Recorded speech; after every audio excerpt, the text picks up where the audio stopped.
Hi, AJ Hartley here, novelist, Shakespeare professor, baby metal fan, and we have another song. I'm going to do something a little bit different. I considered doing a sort of straight reaction, but instead I want to sort of break the song down moment by moment in terms of what makes it work, how it works, how it's structured, and what its function is in terms of heralding the new album, because this new song, Metal Kingdom, is the first song off the Other One album, according to the recent released track listing. So I want to think about it specifically in those terms. Now, the bad news for you is that there's no video.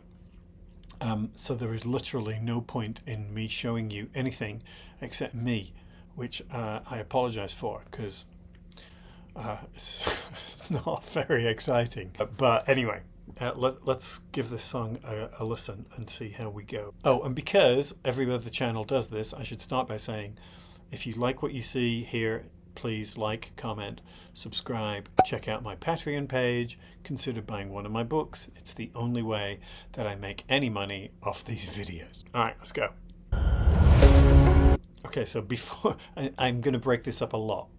But that very first background sound, I think if you listen to it really closely, it's very reminiscent of that hum, which serves as the lead-in to Shine, right? Which is a sort of a transition moment within the trilogy of lights. So I think one of the things that's interesting about this song is that they are constantly referencing back to their earlier days, while simultaneously gesturing towards something new. And then we get the beginning of those musical notes.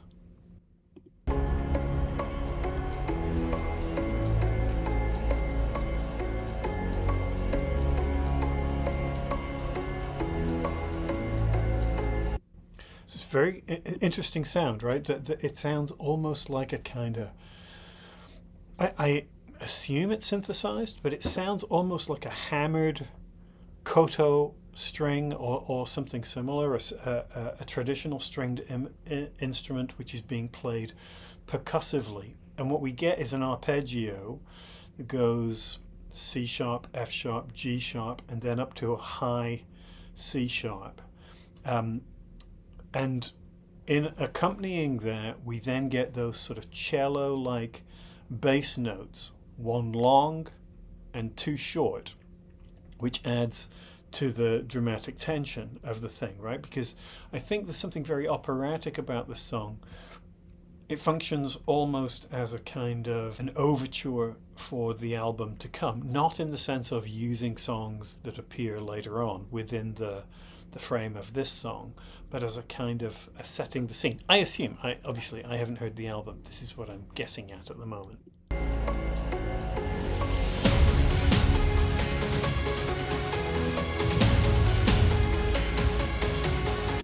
So then you hear the first drum pattern, and the arpeggio melody is picked up by a synthesizer. The drums are fast enough not to need much in the way of fill. I think we hear like one hi-hat at the end of the bar. And the speed of them creates this sense of escalation, right? That we move out of this sort of dark, reflective kind of place, and then quickly we're moving into something much fuller. And the toms are mimicking the rhythm of the bass. Dum, dum, dum, dum, dum, dum, right?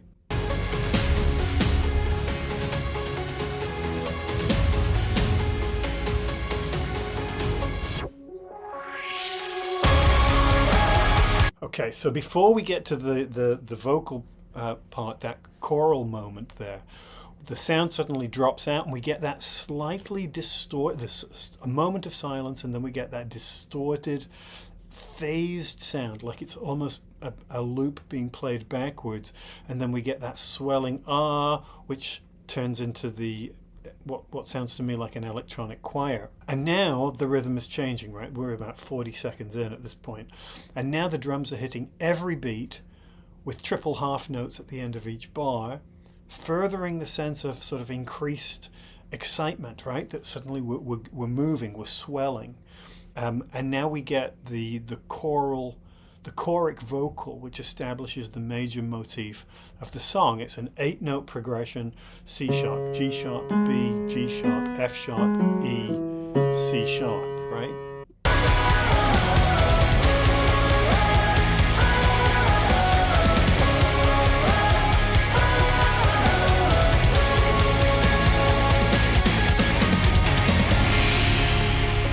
Nice. So you get that sort of sudden double tempo, double moment, cuts out. We get a little drum fill, and then we scale everything back.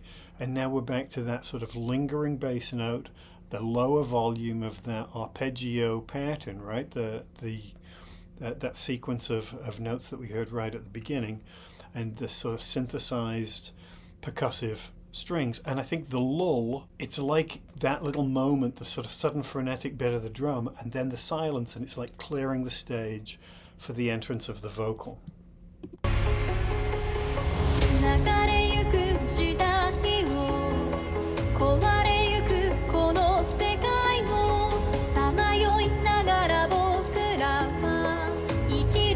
Just pause it there for a second.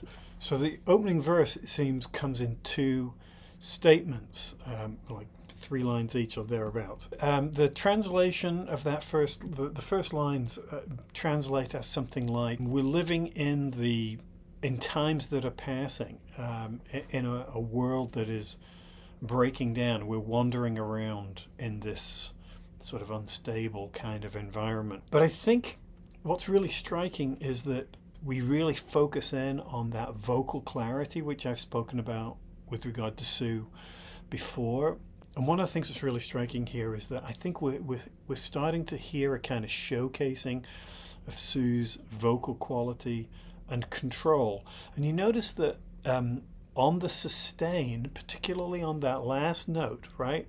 On the ikiru, the very last thing she says in that section, there's a slight tremolo effect on the sustain. That's not digitally modified. That's her own vocal quality, and something really clean and pure about that, which I really like.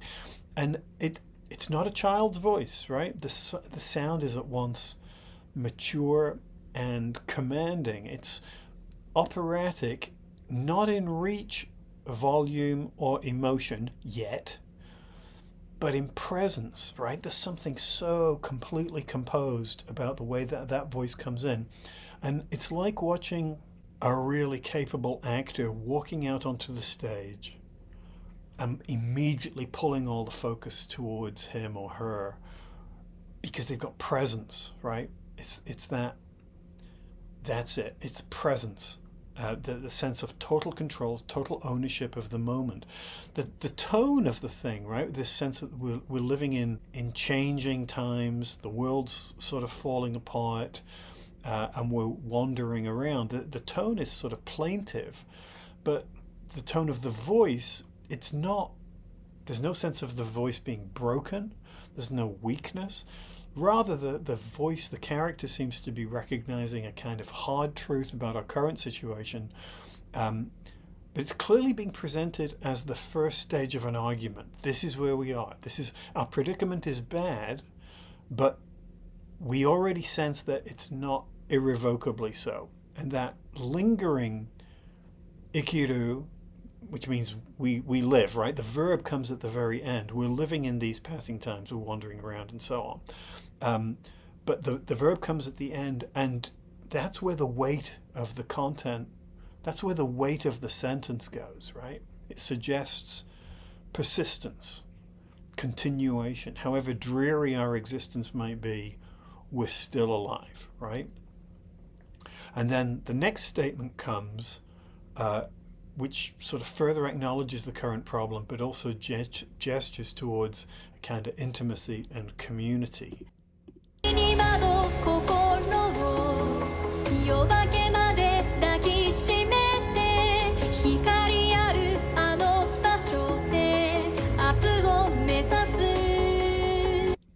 Yeah.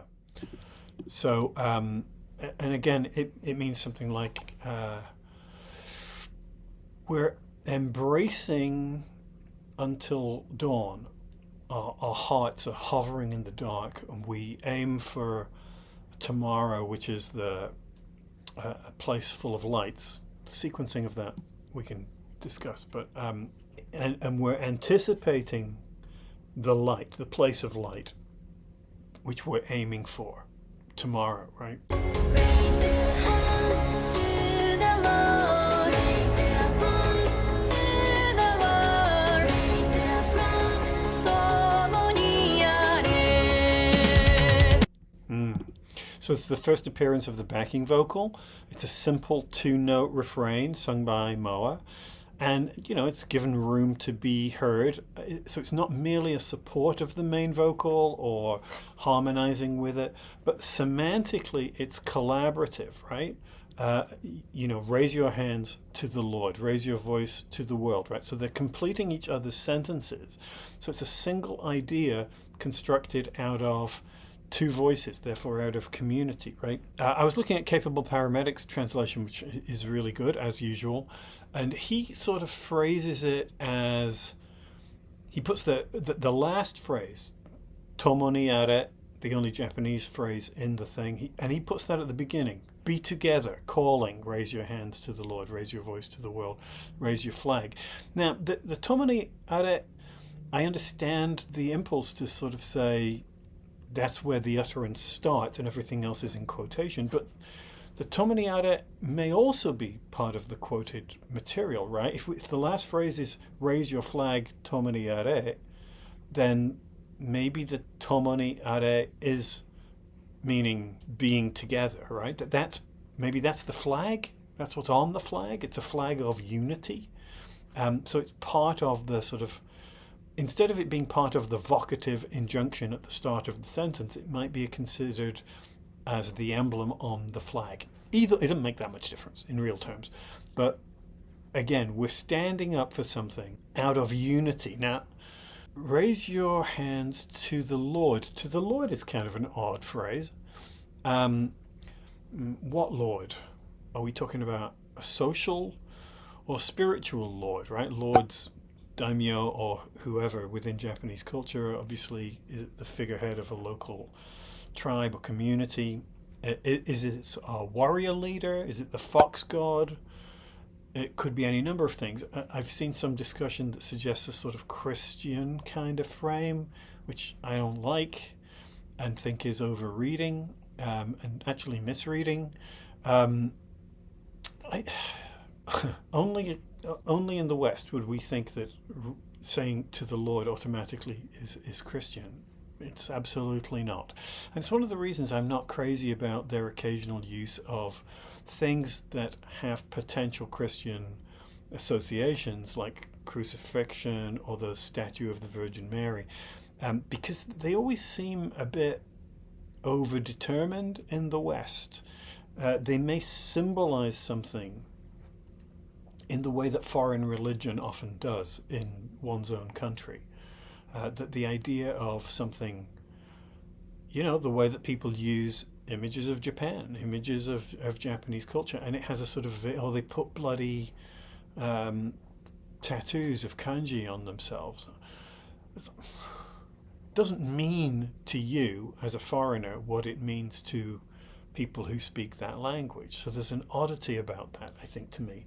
But yeah, I think sometimes the sense that what we're seeing is when we see specifically Christian symbols, and it feels overdetermined. It feels like it means something very specific, and I don't think that's the intent at all. I think in Japan, when they use Christian symbols, it's evocative of some general ideas that are associated with those icons. It's not a spiritual statement, and it's certainly not a statement about Christianity. And as I say, I don't think the Lord is inherently Christian at all. What it suggests is that the community who's being addressed by the singer has a shared sense of who that Lord is, whether we're thinking socially or spiritually, whatever. So the Lord matters less than the community. Does that make sense? Because it's a common figure of authority that unites us in our sense of our relationship to that figure. So, and the rest of it, I think, it's a familiar idea to baby metal, you know, standing up for something that we believe in, standing up in the face of something difficult, standing up with a sense of mutual support, which is central to this song. And in that moment, I think, you know, the back and forth between Sue and Moa, and we get these, the phrases alternate in pitch. One climbs, one descends. And it suggests a kind of, there's something very simple, a sort of nursery rhyme quality, even a sort of ancient melody kind of quality to the way those phrases work. And you notice, again, that tomo ni are is the point where the voice goes down, right, in pitch. You could imagine it going up, but in this case it goes down in order to sort of lower the tone of the song and set up the rise in intensity which comes with the chorus. And with that gets introduced with this sort of drum break. 立ち上がれよ君だ解き放てよみんな果てしなき旅終わりなき夢目を覚ませよ君だ手に入れろよみんなのろしを上げろ迷わず進め友を信じて Yes. Okay, so the chorus sets up that, the drum sets up that escalation, and we get that little that sort of genty guitar unveil, which with the drum persists through the vocal, right? It doesn't just sort of anticipate it and then get out of the way. The heavier guitar and the heavier drums persist all the way through the chorus, which means that the voice has to rise up over the top. So we get this sort of significant escalation in intensity. And in terms of meaning, stand up, kingdom, let it go, freedom, journey to the farthest dreams that never end. So that's beat one. Beat two is wake up, kingdom, make it your own, freedom, and then raise the signal or light the signal fire and proceed without hesitation. And then a couple of alternatives to the way that last bit, in terms of believing in your friends, or while believing in your friends, or with the belief that your friends will be with you, right? I think it could go either way. And again, the section consists of two parallel statements. The first one is a little bit more abstract, right? We're talking about journeying and dreaming, dreams that never end. And then the second part is a little bit more active, a little bit more concrete, and it builds to that sort of emotional high point, which is the statement of raising the signal and advancing without hesitation. So the voice reaches its highest pitch on the mayuwazu susume, right? That's the climax of the moment, right? So I think that's where we hit our anthemic stride.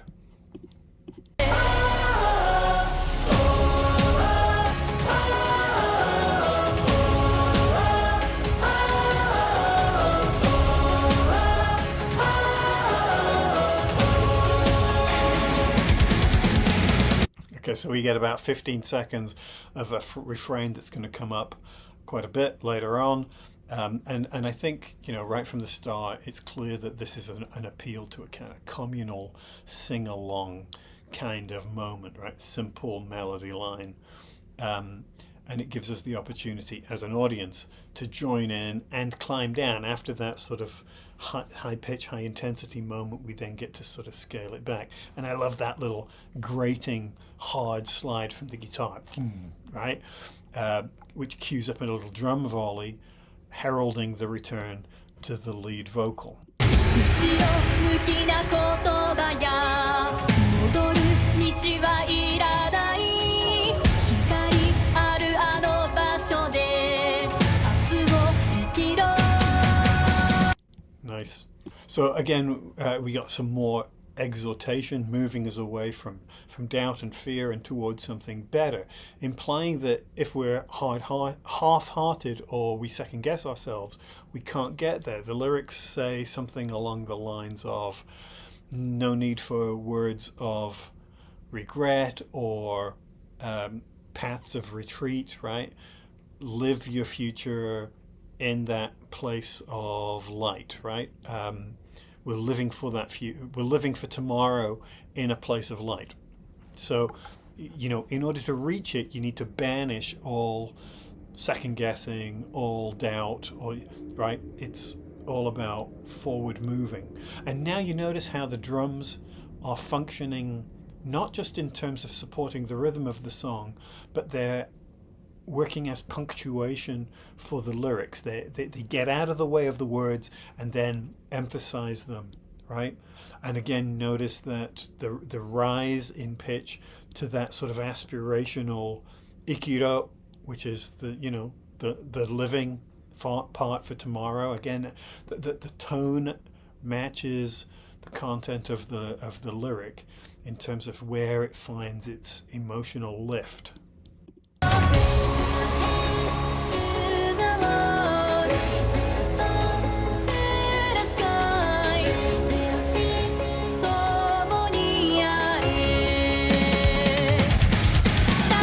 Oh man, I like this song more and more the more I listen to it. So again, lyrically, again we get that maybe the be together calling part goes first. Raise your head to the Lord, raise your sword to the sky, raise your fists, tomaniare. And again, the capable paramedic has the tomaniare part early, and I think it makes a little bit more. It makes more sense in this case because I don't think the raising of the fist alone can signal belonging, except, of course, that it kind of can, right? If you've got a bunch of people putting their fist in the air, that's a show of unity. So maybe the tomaniare can be part of that gesture. And I do think that this is one of those moments where the song starts to slide from a general statement of combating difficulties in a sort of abstract version of a kind of medieval battlefield or something, and starts to reference the band themselves. And I think that, obviously we've seen BABYMETAL waving flags. We obviously see fans, with their fists in the air pumping, or with the fox sign,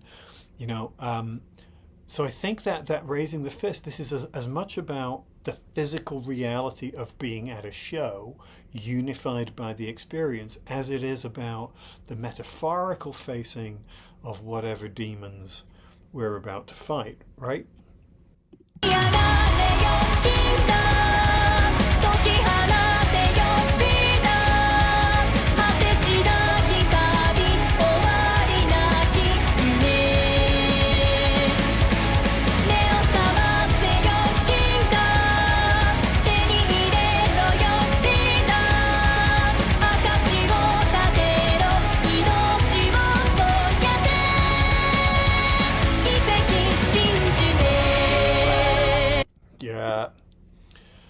Yeah, nice. I love the way that the vocal comes up there and then comes down again for that final line. So again, we've got that another two-part statement. The first one a little bit more abstract, the second hinting at a kind of greater agency. So stand up, kingdom, let it go, freedom, journey to the farthest, the dreams that never end, right? That's aspirational.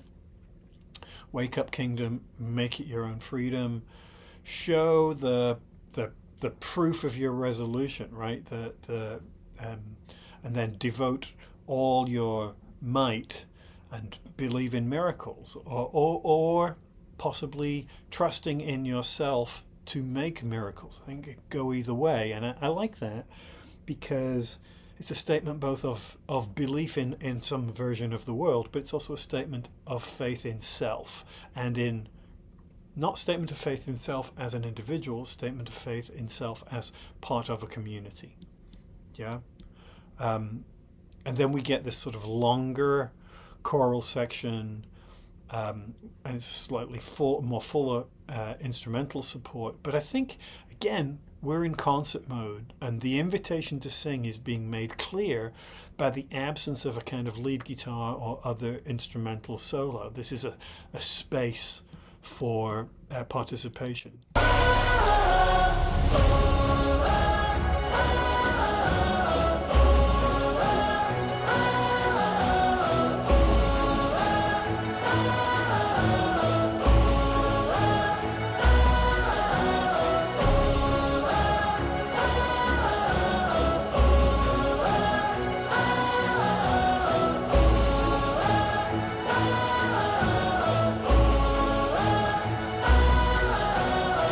Okay, and then so it's quite a lengthy section, like a 30-second section of space for everybody to join in, and I think that's important in terms of the concert idea, because the next lines to me are in some ways the most important part of the song and the most self-referential. 始まりの歌よ届けよ僕らの声よ響けよ僕らの声よ新たな時を開く鳴らせよ僕らの声よ奏でよ僕らの歌声よ So in this section, I think that sense of the generalized and abstract sense of standing up and fighting, which I think is picked up in the next song, Shingeki, the one that follows this one on the album, seems especially meta or self-referential, because this is the first song on the album and the beginning of a new song, right? A new sound. The translations, right? If you look at that first line, Hajimari no uta yo. This is the first song, or it's a song of beginnings, the song of our beginning, but it's also the beginning song on the new album, right? So I think those two things interplay. Let our voice be heard, let our voices sound. We're opening up a new era. And let our voices ring out and join us, play melody with the singing, right? Sing our songs.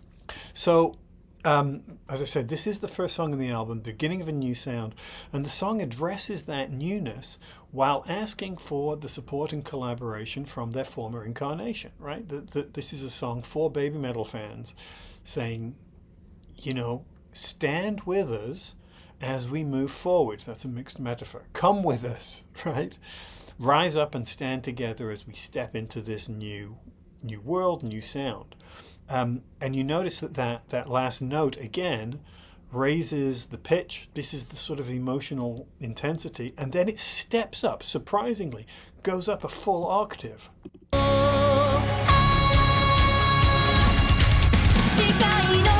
Yes, right? You didn't. The first time I heard that note is the point where you're sort of taken by surprise. That it goes up that extra octave, emphasizing the emotional plea to its highest point. And to me, this is the most personal moment of the song, right? Sue asks us to go on this journey with her, holding on to the BABYMETAL we knew before, but allowing them to forge new paths and advance courageously into the future. And let's be honest, some fans need to pay attention to this. You cannot lock artists in a box, however much you like that box, without it suffocating them. If you don't like the direction they're going in, that's fine. Don't listen. But I'm getting really tired of it doesn't sound like BABYMETAL used to. No shit, it doesn't. Great, congratulations. Well spotted. Because these are artists and they are evolving and they're grown-ups. You should be one too.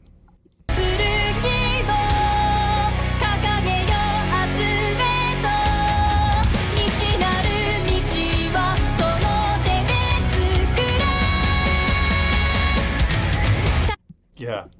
So, final bit of sort of meta specifics, right? This is the raise your oath sword, the sword of the oath, right? I love this. It sounds like something out of Beowulf or Hamlet, right? The moment where Hamlet swears on the sword. His father makes him swear on the sword. There's something very old about that. Raise the oath sword toward tomorrow, pointing it toward tomorrow. Open the path to the unknown, which is made with your hands, right? The unknown road is made with your hands. And again, there's that, this is very meta, it seems to me. There's that image of Sue parting the crowd to create the mosh pit, right? As, again, a sort of hearkening back to what they were. And I think this is really important. It's saying, you know, with the impulse which has driven us, which has always driven us, is still there. The core of the band is still there. But we're moving forward, we're changing. And you should come with us. 仕上がれよキンダー解き放てよフリーダー果てしなき旅終わりなき夢目を覚ませよキンダー手に入れろよフリーダー夜明けの時だ光を浴びて闇を切り裂け Yeah. So we get this sort of final modified chorus, mostly the same. Stand up kingdom, let it go freedom, journey to the farthest dreams that never end. Right? Wake up kingdom, make it your own freedom. Now it's the time of dawn. And while we're bathing in the rising sun's rays, cut through the darkness. The last line is vague enough to suggest both that the dawn light is cutting through the darkness and that we're cutting through the darkness as well. In both cases, I think the oath sword lingers into the image of the dawn, so the two become one, like a lightsaber. Stupid, but you know what I mean. In the same way that a person can be referred to as a blade. We are a force of nature and light. We use the weapons they give us, and we are their weapons. So the light that cuts through the darkness and us cutting through the darkness is kind of the same thing, right? And then we get that sort of final reprise, another sort of 40-second section. I won't play all of it. And we get that sort of strong punctuational drum finish.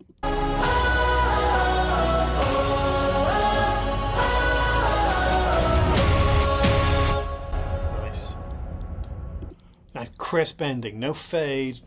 A friend of mine who was a musician always used to think that fade outs were lazy.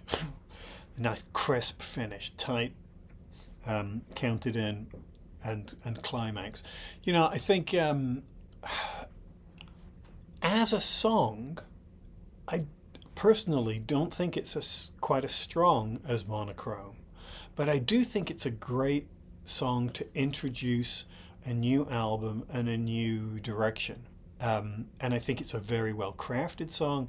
I think it has a lot of those sort of interesting core baby metal elements. I think it's really striking that we've now had 3 songs off the album and no guitar solos.